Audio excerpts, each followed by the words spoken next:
Livro de Romanos. Romanos capítulo 5. Ok? Romanos capítulo 5. Do 1 ao 11. Vou ver se eu consigo chegar lá. Vou fazer a leitura de todo o texto. Se der tempo eu concluo o texto, se não ficar onde der para fazer. Diz assim: Tendo sido, pois, justificado pela fé, temos paz com Deus, por nosso Senhor Jesus Cristo, por meio de quem obtivemos acesso pela graça, pela fé, a esta graça, a qual agora estamos firmes, e nos gloriamos na esperança da glória de Deus. Não só isso, mas também nos gloriamos nas tribulações, porque sabemos que a tribulação produz perseverança. A perseverança é um caráter aprovado. Esperança. E a esperança não nos decepciona, porque Deus derramou o seu amor em nossos corações, por meio do Espírito Santo que Ele nos concedeu. De fato, no devido tempo, quando éramos ainda fracos, Cristo morreu pelo ímpio.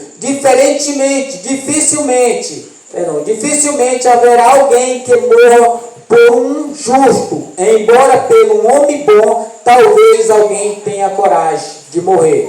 Mas Deus, demonstrando o seu amor por nós, Cristo morreu em nosso favor quando éramos ainda pecadores. Como agora fomos justificados por seu sangue, muito mais ainda, por meio dele, seremos salvos da ira de Deus. Se quando éramos inimigos de Deus, fomos reconciliados com ele, mediante a morte de seu Filho, quanto mais agora, tendo sido reconciliados, seremos salvos por sua vida. E não apenas isso, mas também nos gloriamos em Deus por meio de nosso Senhor Jesus Cristo, mediante quem recebemos agora a reconciliação. Amém? Glória a Deus. Amém. Louvado seja o nome do Senhor. Chuva boa. Aqui o apóstolo Paulo. Leitura. Agora é a questão. Amém? O apóstolo Paulo. Nós sabemos que o autor dessa carta é o apóstolo Paulo. E o apóstolo Paulo vai ensinar aqui a respeito da paz e alegria. Da paz que nós temos com Deus. Da nossa justificação pela fé. Ele inicia dizendo assim: tendo, pois, sido justificado pela fé, temos paz com Deus, por nosso Senhor Jesus Cristo. Amém? Vamos compreender esse primeiro versículo. Ele começa dizendo que agora nós fomos justificados pela fé. Tendo, pois, sido justificados pela fé, nós temos paz com Deus. O que isso significa? A justificação, ele está falando para a igreja, para os irmãos, nós fomos justificados pela fé. O que é qual foi o instrumento da nossa justificação? Qual foi a causa pela nossa justificação? O que causou a nossa justificação? Primeiro,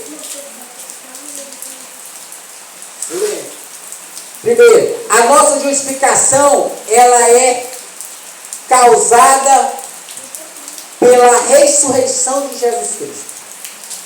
Quando Cristo morre naquela cruz, ele morre pelos nossos pecados. E quando ele ressuscita para a nossa justificação.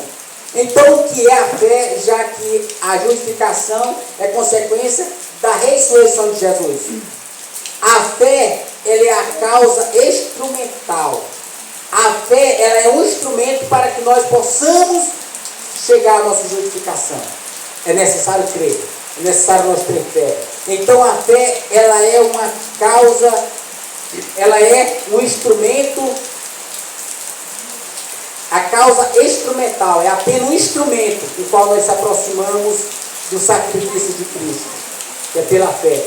E ele vai dizer que nós temos paz com Deus. O que é a paz com Deus?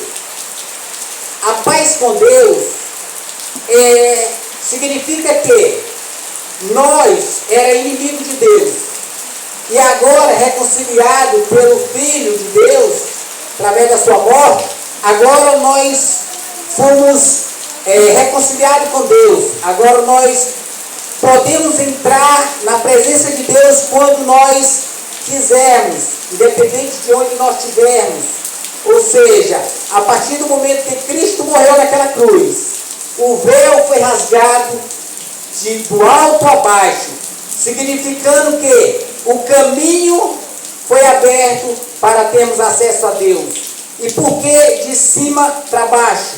Porque quem abriu esse caminho não foi um homem, foi o próprio Deus que abriu o caminho para nós ter acesso à graça dele, à presença dele. Por isso agora, irmão, nós não temos debaixo de um jugo humano, como um sacerdote humano, que antes era o povo dependia de um sacerdote humano para entrar na presença de Deus em oração. Hoje não, o véu foi rasgado, o caminho está aberto, nós podemos entrar na presença de Deus qualquer hora e em qualquer lugar, sem precisar de um instrumento humano para isso, como mediador terreno, entendeu? Nós temos paz com Deus, nós fomos reconciliados com Deus pelo nosso Senhor Jesus Cristo, e por meio de quem obtivemos acesso pela fé, porque a causa instrumental aqui é a fé. É pela fé que nós entramos na presença de Deus. É pela fé que nós recebemos a nossa justificação. A esta graça na qual agora estamos firmes. Ou seja, nós recebemos a graça de Deus, o dom imerecido de Deus pela fé. E esta graça é a que nós estamos firmes, é a que nós chamamos de salvação. É a nossa graça salvadora. E ele diz também, no versículo, continuando no versículo 2, ele vai dizer assim, e nos gloriamos na esperança da glória de Deus. Ou seja, nos gloriamos na esperança da glória de Deus. Que glória é essa? Primeiro, vamos entender que essa glória que o apóstolo Paulo diz que nós temos que ter, não é uma glória de soberba, entendeu? Não é nos gloriar no sentido de nos orgulhar, entendeu? Não é esse tipo de glória. Ele está falando, essa glória aqui, ela é uma alegria, uma exultação, entendeu? É uma exultação pela a glória, entendeu?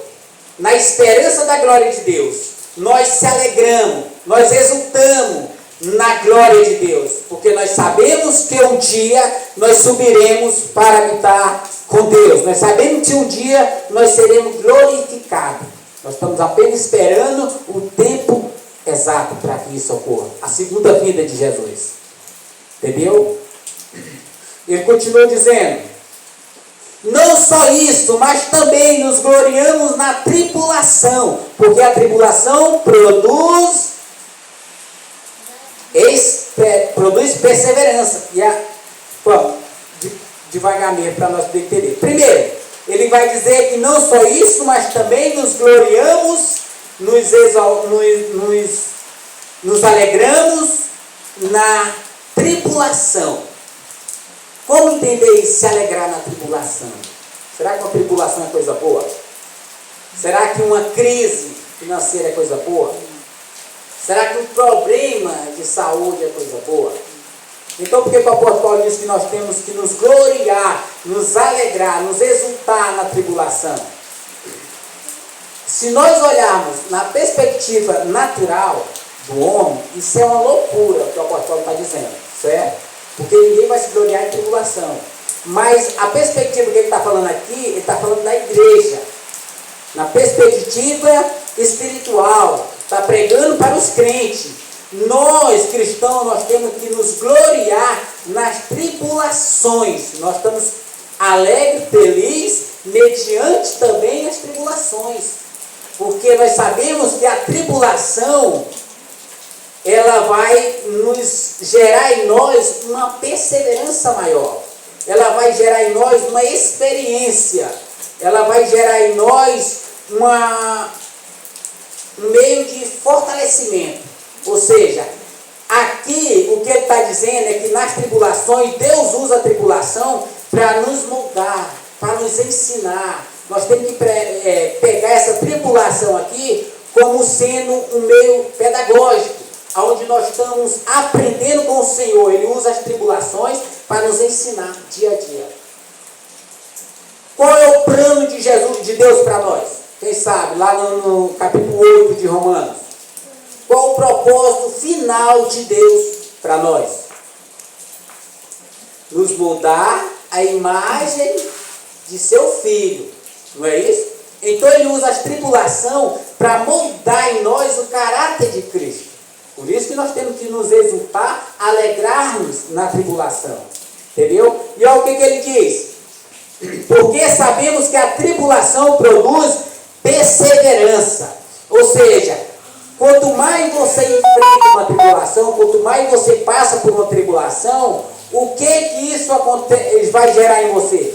Vai gerar uma perseverança. Entendeu? O que é que acontece conosco quando nós passamos por um momento difícil? Entendeu? Nós olhamos para o próximo momento difícil que vem e nós dizemos assim: por esse momento, por essa situação eu já passei. Então já sei como que é passar por ela.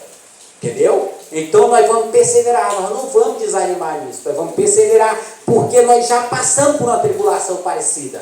A tribulação, ela produz em nós uma perseverança, entendeu? E essa palavra aqui, no grego, é hipomone, é a perseverança, é uma paciência, essa palavra perseverança, ela tem no original a paciência triunfadora, ou seja, é alguém que espera com uma convicção da sua vitória. É uma paciência com a garantia de que tudo vai dar certo. Entendeu? Essa é a perseverança que o apóstolo Paulo nos ensina aqui. E mais, ele continua dizendo: a perseverança produz um caráter aprovado. O que é o caráter aprovado? Experiência. E o que é uma experiência? O que a experiência produz em nós? Uma segurança maior. Entendeu? Quando você tem experiência de uma coisa, não é uma garantia, você está mais seguro para fazer tal coisa, porque você já tem experiência daquilo. Pois é, a experiência, o caráter provado, ele produz em nós o quê? Uma esperança. Entendeu? E a esperança não nos decepciona. E o que é esperança? O que é a esperança? A esperança, nós vamos aprender o que é esperança lá em Hebreus, capítulo 11, ele vai tratar da fé. Ele vai dizer assim: ora, a fé é a certeza daquilo que esperamos. Ou seja, o que é a esperança? A certeza. Entendeu? É por isso que ele está dizendo aqui que a esperança não nos decepciona. Porque a esperança é a certeza. A esperança aqui é uma segurança que nós temos, uma certeza, uma garantia de que vai acontecer exatamente como diz a palavra de Deus. Como está nos planos de Deus. Isso é a esperança. Ela não nos decepciona, ela não nos confunde. Nós não seremos confundidos. Nós não somos como aquele que espera por algo que não vai acontecer. Nós esperamos pelas promessas de Deus. E toda promessa de Deus, em realidade, é a mesma coisa. Porque nós sabemos que Deus não é homem para que minta, nem é filho do homem para que se arrependa. Então, todos os planos de Deus, todas as promessas de Deus, elas hão de se cumprir no seu devido tempo. Amém? E ele continua dizendo: Porque Deus derramou o seu amor em nós, seu amor em nossos corações, por meio do Espírito Santo que Ele nos concedeu. Ou seja, por que a esperança não nos decepciona? Nós não seremos confundidos com a esperança. Porque Deus derramou o seu amor, Deus já fez o seu melhor, Deus já derramou o seu amor em nossos corações. Por meio de quem? Do Espírito Santo. Quando Cristo estava falando para os seus discípulos, Ele disse assim: é necessário que eu vá, mas eu não os deixarei órfãos. Eu vou e mandarei o Consolador, e esse os guiará a toda a verdade. Ou seja, as garantias que nós temos aqui, do amor de Deus por nós, a nossa segurança, irmão, da nossa salvação, é que Cristo enviou o Espírito Santo para nós. Entendeu? O penhor do Espírito Santo já habita em nós. Essa é a garantia de que Cristo vai voltar. Se o Espírito Santo não tivesse ficado, nós não estávamos seguros da volta de Jesus. Mas o Espírito Santo testifica ao nosso espírito da volta de Cristo, da segunda vinda. É por isso que nós não esqueçamos disso. Por quê? Porque o Espírito Santo, ele testifica a nós de que Cristo vai voltar, de que nós somos salvos. Esse é o selo que Apocalipse vai falar, que Deus tem um povo selado. A besta tem o dele selado também, é o espírito da desobediência. E nós temos o selo de Deus, que é o Espírito Santo. Entendeu? Esse selo é que nos dá a garantia, a segurança de que Cristo voltará e nos levará para habitarmos com Ele eternamente. Amém? E ele continua dizendo: de fato, no devido tempo, quando éramos ainda fracos, Cristo morreu pelos ímpios. Irmão, esse texto aqui, esse versículo é muito importante, presta atenção, vou repetir. De fato, no devido tempo, quando éramos ainda fracos, Cristo morreu pelos ímpios. O que esse texto está querendo dizer? Está querendo dizer, de fato, algo que já ocorreu ou que é garantido que ocorrerá. Ele está dizendo assim, de fato, algo que já é consumado. De fato, no devido tempo, Cristo morreu. Devido tempo. Quando éramos ainda fracos, Cristo morreu pelos ímpios. Quando foi que Cristo morreu pelos ímpios? 2000 anos atrás. Pouco mais de 2000 anos atrás. Cristo morreu pelos ímpios. Nós éramos fracos. Ou seja, por que nós éramos fracos? Por que o apóstolo Paulo trata que nós éramos fracos? Porque ele morreu pelos ímpios. Quem é o ímpio? O ímpio é o inimigo de Deus. Quando nós somos ímpios, irmão, nós somos descrentes, nós somos considerados inimigos de Deus. Entendeu? Por quê? Porque nós tínhamos ódio de Deus, nós éramos fracos. Entendeu? Nós, apesar de ser inimigo de Deus, irmão, nós éramos fracos e não tinha condição em nós se salvar. Nós não tínhamos poder em si mesmo para nos salvar. Por isso nós éramos fracos. Nós não podíamos fazer nada por nós. Nós estávamos mortos em delitos e pecado. E além de morto, nós é inimigo de Deus. E Cristo morreu por nós quando nós éramos inimigos de Deus. Nós estávamos totalmente no caminho oposto a Deus. Além de nós não ter força, poder, capacidade de nos salvar, nós era considerado inimigo de Deus, andando na contramão de Deus. E foi por isso que Cristo morreu. Foi por você, que era inimigo de Deus. Afastar de Deus, separado de Deus. E ele continua dizendo: dificilmente, o texto aqui ele é complementando o outro, presta atenção, para que você consiga entender que prestar atenção para outro texto. Dificilmente haverá alguém que morra por um justo, embora por um homem bom, talvez alguém tenha coragem de morrer. Preste atenção, ele está dizendo que dificilmente, ele não está dizendo que ninguém é capaz de morrer, ele está dizendo que dificilmente alguém seria capaz de morrer por um justo. Talvez uma pessoa piedosa, entendeu? Talvez você teria coragem de morrer por uma pessoa piedosa, uma pessoa da sua família, por um filho, entendeu? por alguém próximo de você, alguém que você conhece muito bem, que trata essa pessoa como sendo uma pessoa piedosa, uma pessoa boa, uma pessoa justa. Talvez por essa pessoa alguém tivesse coragem de morrer, ele está dizendo. Entendeu? Mas olha o que o texto vai dizer mais a seguinte. Mas Deus demonstra o seu amor por nós. Cristo morreu. Cristo morreu em nosso favor quando ainda éramos pecador. Ou seja, pegando os 3 versículos, ele vai dizer assim: dificilmente alguém morreria por um justo. Por um homem bom, por alguém de sua família, alguém piedoso, talvez. Mas Deus demonstra o seu amor. Cristo morreu, Deus demonstra o seu amor enviando seu filho na cruz. Matando seu filho na cruz por nós. Em nosso favor. Quando eram o quê? Ainda pecadores. Quando nós éramos separados de Deus, inimigos de Deus. Irmão, o que esse texto está querendo dizer? Que nós dificilmente teríamos coragem de morrer por alguém. Que alguém que nós considerasse bom, talvez da nossa família. Mas Cristo morreu, você sabe por que foi que Cristo morreu?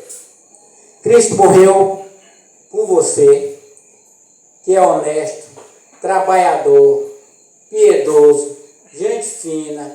Cristo morreu por você, que é um assassino, um estrupador, um maníaco do par. Cristo morreu por um traficante. Cristo morreu por aqueles que te odeiam e que odeiam a Deus. Foi por eles que Cristo morreu. Você teria coragem de morrer por um inimigo seu? Ninguém tem coragem de morrer por um inimigo. Ele está dizendo aqui, talvez alguém tenha coragem de morrer por um justo ou por alguém bom. Mas por um inimigo. Cristo morreu por quem? Pelo inimigo de Deus. Cristo morreu pelos seus próprios inimigos. Entendeu? Para que seus inimigos tivessem a oportunidade de salvação. Isso é que é amor, irmão. Dar a vida por alguém bom, talvez alguém seja capaz. Mas dar a vida por alguém ruim, alguém que maltrata você, que pisa em você, que te ofende, que te causa dano, você teria coragem de dar a vida? Cristo deu a vida. Deu a vida por quem matou ele. Deu a vida por quem bateu dele. Cristo deu a vida por você que já falou mal dele. Por você que já rejeitou ele. Por você que mata as criações de Deus. É por ele, por você, que Cristo morreu, irmão. Quando éramos ainda pecadores, fracos, sem condição nenhuma de se salvar. Cristo morreu para nos dar a salvação. Amém? Silêncio. Ele continua dizendo, preste bem atenção. Como agora fomos justificados por seu sangue, muito mais ainda, por meio dele, seremos salvos da ira de Deus. Preste bem atenção. Agora ele continua dizendo, como agora nós fomos justificados por seu sangue, nós sabemos que nós fomos justificados pela morte de Cristo na cruz e pela sua ressurreição, pelo sangue de Cristo, nós fomos justificados, nós obtivemos a justificação pela morte de Cristo. Aí ele vai dizer, muito mais ainda, por meio dele, de quem? De Cristo, seremos salvos da ira de Deus. Ou seja, nós fomos justificados pela morte de Cristo, pelo sangue de Cristo, e por ele nós estamos sendo salvos da ira de Deus. Ou seja, será que você está sendo salvo do diabo? Do poder do diabo? Será que você está sendo salvo do poder do homem? Do poder da doença? De que Cristo nos salvou? Da ira de Deus. Porque o que ia nos condenar, irmão, o que ia nos condenar era o próprio Deus. Era a ira de Deus que ia nos condenar. Para você que já foi salvo. Era a ira de Deus que ia condenar você. Pois quem não é salvo, irmão, ele está debaixo da ira de Deus, não é da ira do diabo. O diabo, irmão, é um condenado. O diabo não é Senhor, não. O diabo é um condenado. Senhor é Deus. é dele que nós temos que temer. Somente de Deus. Pois nós estamos debaixo, antes da convenção, debaixo da ira de Deus. E Cristo nos salvou, não foi da ira do diabo, foi da ira de Deus. Quem está irado com o mundo é Deus. Quem está irado com o ímpio é Deus. Entendeu? E é da ira de Deus que Cristo nos salvou. Amém? Isso, senta direito, está no culto. Amém? Preste bem atenção. Se isso daqui não servir para salvar você, serve para condenar. Porque o Evangelho, ele tem vitória em tudo. Contanto que a mensagem seja pregada fielmente. As pessoas pensam que o Evangelho só tem êxito na salvação. Isso não é verdade. O apóstolo Paulo vai dizer que para uns ele tem cheiro de vida para a vida e para outros cheiro de morte para a morte. Você que não dá valor à palavra de Deus, um dia você será condenado por ela. Entendeu? Por isso é muito bom a gente prestar atenção no que é dito na palavra de Deus. Porque ela também será juiz para nós. Ele continua dizendo: seremos reconciliados, seremos salvos da ira de Deus. E se quando éramos inimigos de Deus, voltou a dizer de novo inimigo, 3 vezes o apóstolo Paulo vai tratar disso, mostrando a nossa condição, que nós estávamos antes da convenção. Preste atenção, era a sua condição. E quando éramos inimigos de Deus, fomos reconciliados com Ele, mediante a morte de seu Filho. Quanto mais agora, tendo sido reconciliados com Ele, seremos salvos por sua vida. Ou seja, se antes que nós éramos inimigos de Deus, antes da conversão, antes da morte de Cristo, nós éramos inimigos de Deus, ímpio, inimigo de Deus, e nós fomos reconciliados por Cristo, quanto mais agora que nós já estamos reconciliados com Ele, nós seremos salvos. Entendeu? O processo Cristo já fez na cruz da justificação. Nós já fomos reconciliados com Ele. Nós não somos mais inimigos de Deus. Nós que cremos não somos mais inimigos de Deus. Agora nós somos filhos de Deus. Nós saímos de uma condição, do estado de inimigo para filhos. Agora nós somos filhos de Deus. E se agora nós somos filhos de Deus, nós seremos o quê? Salvos por sua vida. Salvos pela vida de Cristo. Entendeu? Pela vida de Cristo na cruz. É por ela que nós somos salvos. E ele encerra dizendo: não apenas isso, mas também nós nos gloriamos em Deus por meio de nosso Senhor Jesus Cristo, mediante quem recebemos a reconciliação. Preste bem atenção no que ele está dizendo aqui nesse último ponto. Não apenas isso, isso o quê?